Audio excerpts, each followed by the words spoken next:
est avant tout dédié aux missions de dissuasion aéroportée, de défense aérienne, de reconnaissance et d'assaut conventionnel ou stratégique.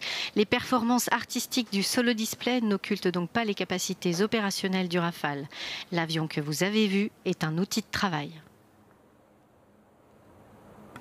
Le Rafale est en effet en permanente intervention, notamment en Afghanistan, en Libye, au Tchad, au Mali ou en Irak, et ce depuis 2007. L'avion Miraul n'a cessé d'évoluer depuis sa mise en service. Il est aujourd'hui au standard F3R. Autrement dit, il est apte à effectuer toutes les missions dévolues à l'armée de l'air. Avec son florilège d'améliorations et de nouvelles capacités, cette version est une véritable révolution, il faut savoir. Elle apporte encore un gain capacitaire majeur à ce chasseur à la polyvalence élargie. Et si l'on devait avoir un point commun entre Dassault Aviation et l'armée de l'air, il est inscrit dans leur ADN, c'est l'innovation. Mais avant l'innovation, remontons quelques années en arrière. Dassault Aviation, une idée, un avion. Pierre, de quoi s'agit-il? Au décollage, il porte un nom d'oiseau, le Flamand. Il est construit par Marcel Dassault et il porte le numéro 311 parce que c'est une version au nez vitré pour la reconnaissance et la navigation.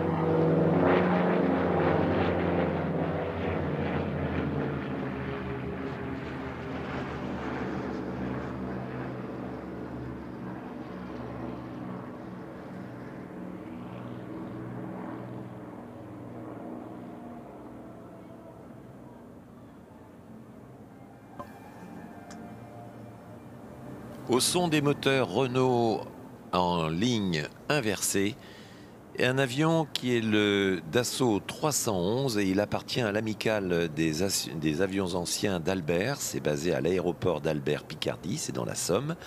Et cette association, depuis 1998, elle possède 3 avions, 2 avions comme celui-ci et un Nord 1101.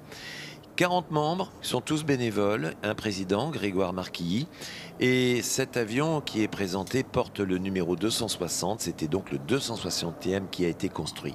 Cet avion a terminé sa carrière militaire, enfin a terminé sa carrière militaire en 80, c'était à Francazal, et cet avion avait formé des élèves navigateurs de l'armée de l'air.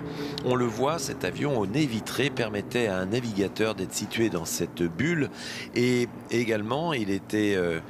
cet avion qui allait travailler en très basse opération, donc au ras du sol, et souvent lorsqu'il y avait des moments où l'avion allait pratiquement toucher le sol, les pilotes s'amusaient à regarder le navigateur qui inconsciemment relevait les jambes.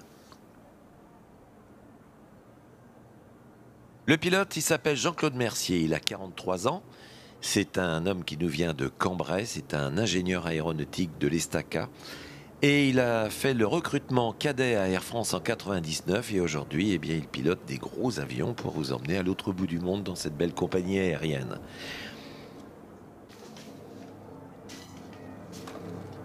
Et dans cet avion où il y a un fatras de boutons, de leviers, de cadrans, parce que l'ergonomie, c'est pas l'air du temps à l'époque.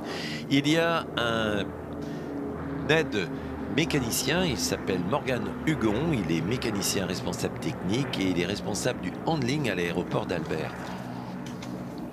Cet avion, parlons-en. Cet avion, c'est un avion qui va, au lendemain de la guerre 39-45, être la reconstruction de l'aviation française.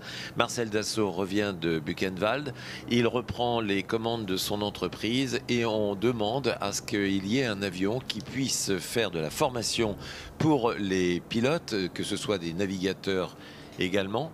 Et donc cet avion va être retenu par l'État et il va être ensuite... opérationnel dans l'armée de l'air, mais pas que, puisque la marine également va acheter ces avions pour la formation et également le transport de personnalités.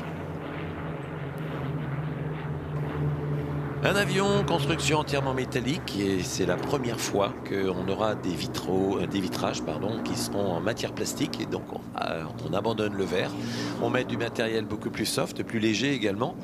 Et puis un avion qui va être aussi un moyen de faire un bienfait psychologique pour le moral des pilotes parce que eh bien, ces pilotes, ils volaient sur tout ce qu'on avait récupéré à l'issue de la guerre et notamment beaucoup de matériel allemand.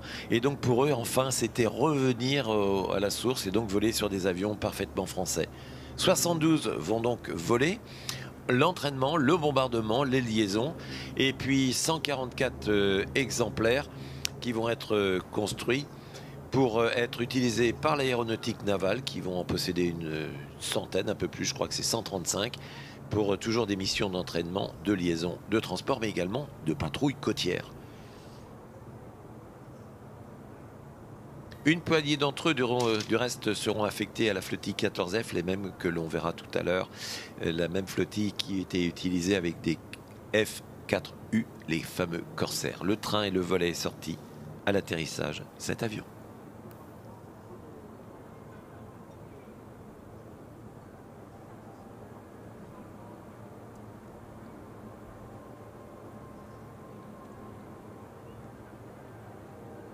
Le Flamand va devenir également une plateforme pour l'avionique du Transal, le C-160. Il va également être la mise au point pour les chasseurs bombardiers du Mirage 5. Il y a du matériel dans la partie vitrée et donc on va faire des tests en vol.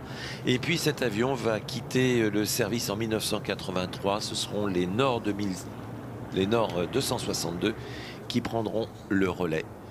De nos jours, la France n'utilise plus aucun Dassault, bien sûr 315, 312, 311, des machines qui ont été remplacées notamment par des Xingu. Un avion de collection, il est maintenu en parfait état, c'est environ 25-30 heures de vol pour environ 2500-3000 heures de travail.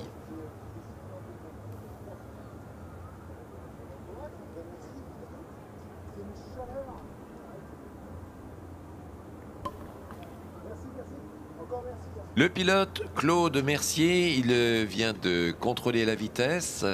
Maintenant, l'avion va prendre le taxiway, rejoindre son parking et puis être remis entre les mains des mécaniciens qui vont vérifier, entretenir, vérifier l'huile et puis vérifier toutes les parties. Mais c'est à peu près, allez, on va dire 5 heures de travail.